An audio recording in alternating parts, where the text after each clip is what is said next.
Olá, servidoras e servidores do IFC Campus Ibirama.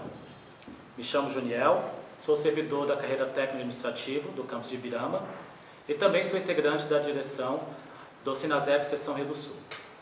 Seção essa que representa os servidores e servidoras dos campos do IFC de Rio do Sul e de Ibirama.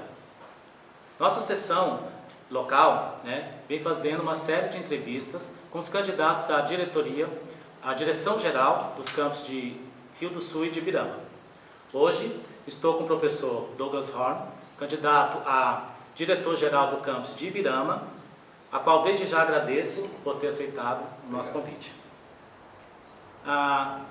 Destacamos que o vídeo dessa entrevista, bem como os demais candidatos que já foram entrevistados, serão disponibilizados na nossa rede social na íntegra, sem nenhum tipo de corte ou edição. Conforme acordado com os candidatos previamente, cada candidato terá então 1 minuto para a apresentação inicial. Na sequência, serão feitas 6 perguntas, no qual o candidato terá até 3 minutos para responder a cada pergunta. E no final, será concedido então 2 minutos para o candidato possa fazer suas considerações finais. Então, dando início à nossa entrevista, passo a palavra então para o professor Douglas Horn para que faça sua apresentação inicial. Obrigado, Juniel. Bom dia a todos.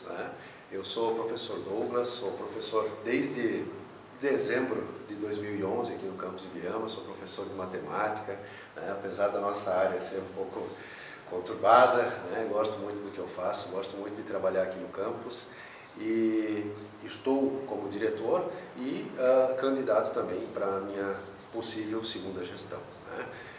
Sou formado, licenciado e bacharelado pela Universidade Regional de Blumenau, pela FURB. Depois fiz o meu mestrado na Universidade Federal de Santa Catarina, na Engenharia de Produção. E, como falei já para vocês, gosto muito do que eu faço, gosto muito do campus Ibirama e tenho muito carinho pelos colegas e pelo campus. Certo, então, muito obrigado. Então, vamos à nossa primeira pergunta. Vamos lá. Qual a sua opinião sobre a adoção do regime de 30 horas de trabalho para todos os técnicos administrativos e do teletrabalho? O que pretende fazer dentro nas atribuições possíveis para a direção-geral em relação a essa ação? Muito bem. Fico muito feliz com a pergunta, até porque vocês sabem bem, está acontecendo nesse exato momento também a campanha para reitor. E se tem 2 coisas boas que o nosso candidato do campus Ibirama fez pelo IFC, é a internacionalização e comandar o GT do teletrabalho. Quando o professor Fernando Tactos, o número dele é 101, soube da possibilidade do teletrabalho, ele já entrou nesse grupo de trabalho, estudou a legislação e trouxe, e eu cito o exemplo do que vem funcionando e vem funcionando muito bem, cito o exemplo aqui da nossa contadora, que hoje faz teletrabalho, e a carga de trabalho da semana dela permanece a mesma, se não mais produtiva, e quem sabe um dia mais servidores possam ser contemplados. Muitos já são com as 30 horas, muitos são contemplados com teletrabalho. É claro que muita coisa pode ser melhorada, mas eu sou a favor e gostaria muito que mais servidores tivessem acesso tanto ao teletrabalho quanto às 30 horas, sem, obviamente, perder a qualidade que nós temos e que nós somos reconhecidos pela qualidade dos nossos atendimentos. Certo, é isso? Isso. Muito obrigado. Então, dando continuidade, a segunda pergunta é: qual sua opinião sobre a forma de controle de frequência dos TAIs, o ponto eletrônico? Muito bem. Isso, em 2016, nós recebemos aqui uma auditoria externa do TCU. E lá, naquele momento, naquele período, a gente tinha ponto físico, no papel, era anotado na caneta e tal. Então é muito interessante saber o quanto o serviço público vem mudando, vem alterando as suas dinâmicas. Cada instituto tem a sua particularidade, Alguns institutos, inclusive, têm ponto eletrônico, ponto digital para o docente. Então, Eu fico feliz no sentido de que existe a possibilidade de aprimorar. E esse ponto dessa tua pergunta, Juliano, é mais um ponto que pode ser aprimorado, pode ser melhorado, para que a gente tenha mais conforto, para que a gente possa trabalhar de uma forma melhor, mais agradável, né? Falo dessa visita do TCU, que são os órgãos externos que vêm nos fiscalizar, e a análise deles é bem pontual, né? Então eles vêm aqui e sorteiam alguns técnicos, sorteiam alguns docentes, e aqui a gente tem que apresentar controle de frequência, PTD, IA, de todos os servidores. Então a gente tem que estar muito atento a todas as legislações para que a gente não fira a lei de nenhuma forma, né? Então a gente precisa sim estar de acordo com a lei e reconheço que tanto o sistema SIG, né, quanto o SIGA, quanto o CIPAC precisam ser melhorados, o ponto também precisa ser melhorado. Existem alguns problemas aí de conexão, existem alguns problemas que podem e devem ser melhorados sim, né? Mas eu entendo que o processo está em mudança, é dinâmico, não é uma coisa, não é um único sistema, não é uma única forma que vai resolver todos os problemas, a gente precisa melhorar sempre, né? Certo, muito obrigado. Próxima pergunta. Vamos lá. Qual sua opinião sobre a portaria do MEC, número 983, em especial sobre a excessiva carga obrigatória nas atividades de ensino? Muito bem. Outra portaria que, principalmente a nossa atual reitora, Sônia, vem lutando via CONIF, vem trabalhando, não é, por sorte, né? Por sorte, pela nossa gestão, não é um fato que pesa tanto para os docentes aqui. A gente consegue ter uma carga horária onde sobre tempo para fazer projetos de pesquisa, projetos de extensão, atender os alunos, né? Participar de eventos tão bonitos quanto a nossa feira que aconteceu na semana passada, né? No dia 31. A gente não tem hoje, né, nenhum professor que está com uma carga absurda, né, de hora em sala de aula. E isso nos possibilita fazer outras coisas, né? A coisa mais bonita da proposta dos institutos federais é que a gente pode não só estar em sala de aula, a gente pode, a gente deve, a gente precisa atuar na extensão, na pesquisa, no esporte, na cultura.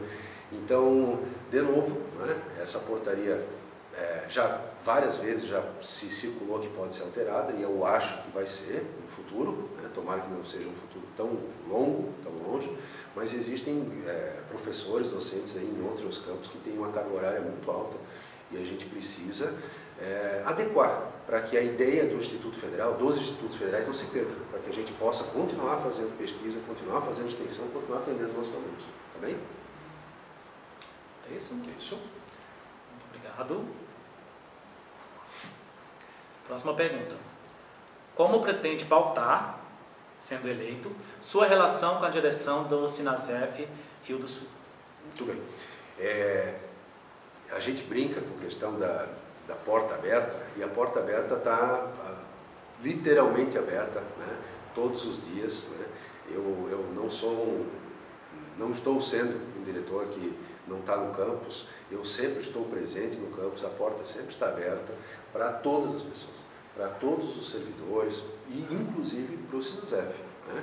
Nós já fizemos algumas reuniões, já fizemos várias reuniões, e a gente precisa aumentar essa conversa, aumentar esse diálogo, porque às vezes os nossos problemas internos são tão pequenos e são tão específicos que a gente conversando, a gente sentando numa mesa como essa, a gente pode conversar e a gente pode ver. Repito, sem ferir a lei, a gente pode trabalhar e a gente pode adequar várias coisas, né? Então sim, a porta está aberta, o diálogo aberto ao Sinasef, né? Venham conversar com a gente, não tem necessidade de tanta formalidade quanto câmeras, etc. Tá? Fiquem bem à vontade, me procurem, o que tiver dentro da possibilidade de um diretor, tendo a lei embaixo do braço, é o que a gente vai fazer, tá? A gente pode fazer muita coisa além do que já foi feito, né? E passa necessariamente pela conversa, pelo diálogo, tá? Então sim, está aberta e a gente está aí para conversar, para dialogar e para resolver os nossos problemas, que aqui no campus Ibirama, por sorte, são um pouquinho menores que os campos maiores, né? Tá bem? É isso. Certo, obrigado. Então a próxima pergunta. quais suas propostas para garantir um ambiente de trabalho que defenda e promova a convivência democrática entre as servidoras, os servidores e o corpo discente no campus, garantindo o respeito às múltiplas diversidades existentes, em especial étnico-raciais, de gênero e orientação sexual. Muito bem. Obrigado pela pergunta, Juniel. Isso é um fato que pouquíssimos servidores são aqui do campus, da cidade de Ibirama, né? São 5, 6, 7 pessoas que nasceram aqui e que trabalham aqui hoje, né? E o que eu quero dizer com isso? A maioria dos nossos docentes, dos nossos professores, eles vêm de outras cidades maiores, cidades litorâneas, enfim. E o primeiro impacto que eles têm quando eles chegam aqui é que aqui, por ser uma cidade pequena, por ser uma cidade do interior, ainda tem uma proximidade com as famílias. As famílias acompanham a vivência dos estudantes de perto.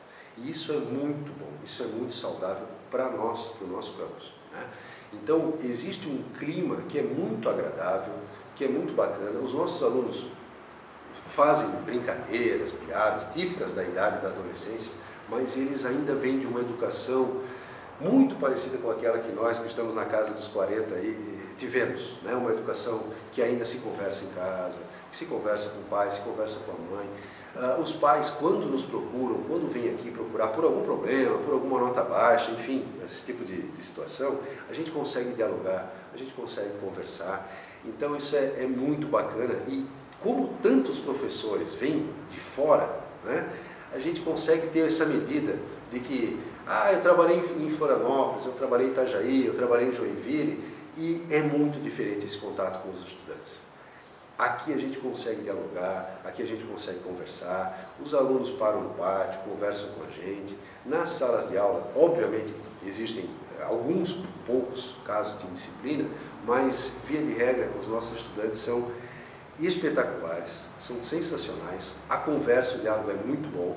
E, fechando aqui com a tua pergunta, o papel dos núcleos é muito importante para que isso se fortaleça cada vez mais, sabe? É uma dificuldade nossa a comunicação com a comunidade externa, e a gente precisa aproximar a comunidade externa do que nós fazemos. A gente faz muita coisa boa aqui no campus, a gente precisa que isso seja levado, e aí entra um papel importantíssimo dos núcleos, né? Todos eles. A gente pode fazer com que isso chegue nas pessoas, né? Várias ações já foram feitas, núcleos já foram até as escolas, bateram fotos, são extremamente bem recebidos pelas escolas aqui da nossa região, né? E então isso é muito saudável, isso é muito bacana. Na feira, né, os núcleos foram, apresentaram aqui também, todas as pessoas que circularam por aqui, durante o dia, basicamente, estudantes de escolas do 9º ano visitaram a gente, e durante a noite foi uma cena inacreditável. Muitos ex-alunos, muitos egressos e muitos pais e muitas mães vieram aqui, né? E isso é sensacional. E os núcleos tiveram a oportunidade de se apresentar também para esses grupos e foi muito bacana, foi muito bonito. Certo, muito obrigado. Então, nossa última pergunta é: a partir do golpe que levou Michel Temer ao poder, o Brasil atravessou 6 anos de retrocessos, principalmente no governo Bolsonaro. Como candidato, avalia, de uma forma geral, em especial em relação ao tratamento dispensado ao serviço público e aos servidores esse período, quais são as suas perspectivas para o atual governo? Obrigado, Júnior. O que acontece? Eu gosto muito da ideia e da proposta dos institutos federais. Eu sou apaixonado pela ideia de se estar em sala de aula, fazendo o que a gente faz de melhor, que é atender os nossos estudantes, atender os nossos alunos. E eu queria que todas as cidades do nosso país, né, mais de 5.500 cidades, olha só esse número, são 5.500 cidades no país, né? 680 têm institutos federais. É uma minoria.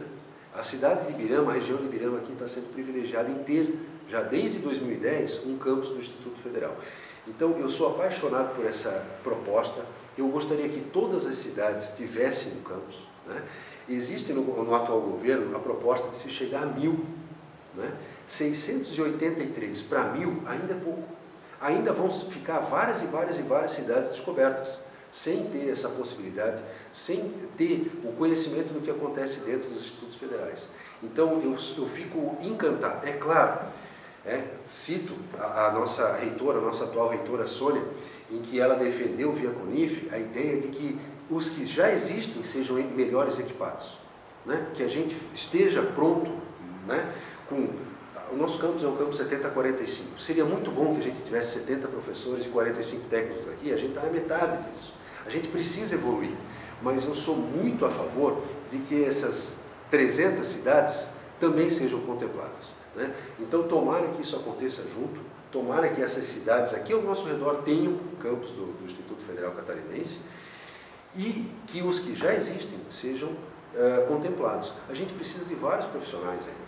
A gente precisa de jornalista, a gente precisa de auditor, a gente precisa de vários profissionais que a gente ainda não tem, né? A gente precisa de salas de aula, né? Então é uma proposta que eu tenho e que eu pretendo, no final do mandato, ter caminhado com essa proposta, que a gente precisa de sala de aula. Hoje, os nossos alunos do curso de vestuário e do curso de informática estão tendo aula em laboratório. A gente precisa que esses alunos tenham uma sala de aula adequada, que eles não tenham 10 aulas num dia em laboratório. Então, seria muito bacana se a gente conseguisse pegar carona nessa nova expansão, né?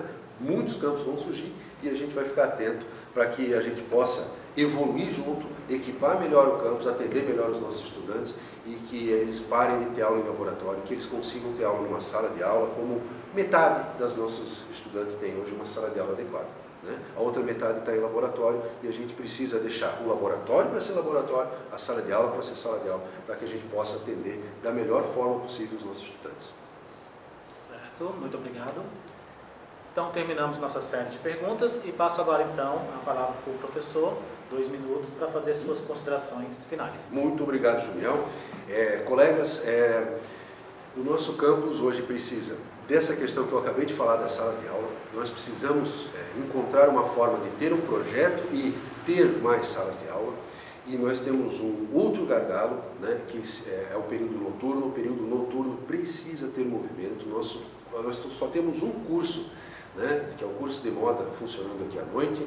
A gente precisa ocupar esses espaços, a gente precisa pleitear novas salas de aula, novos espaços, mas a gente também precisa ocupar o que a gente já tem. Durante o dia, as nossas salas, os nossos corredores, os nossos pátios estão lotados, mas durante a noite a gente precisa povoar melhor isso e trazer o ensino de qualidade para mais pessoas. Para isso a gente precisa verticalizar o curso de administração, a gente precisa verticalizar o curso de informática, trabalhar com o grupo que a gente já tem e para isso eu conto com todos os nossos professores que são extremamente capacitados, os nossos técnicos que são capacitados. Em uma sala de reunião nossa aqui a gente conta com mais de 20 doutores, numa cidade de perto de 20 mil habitantes. Então aqui a gente tem muita gente qualificada, a gente pode fazer muita coisa e a gente vai tentar progredir e desenvolver o campus Ibirama. Muito obrigado, Juniel, obrigado, professora Amália, obrigado, comissão, e bom dia a todos. Certo. Muito obrigado, Douglas. Então, damos por encerrado a nossa entrevista. Obrigado pelo voto cobrado.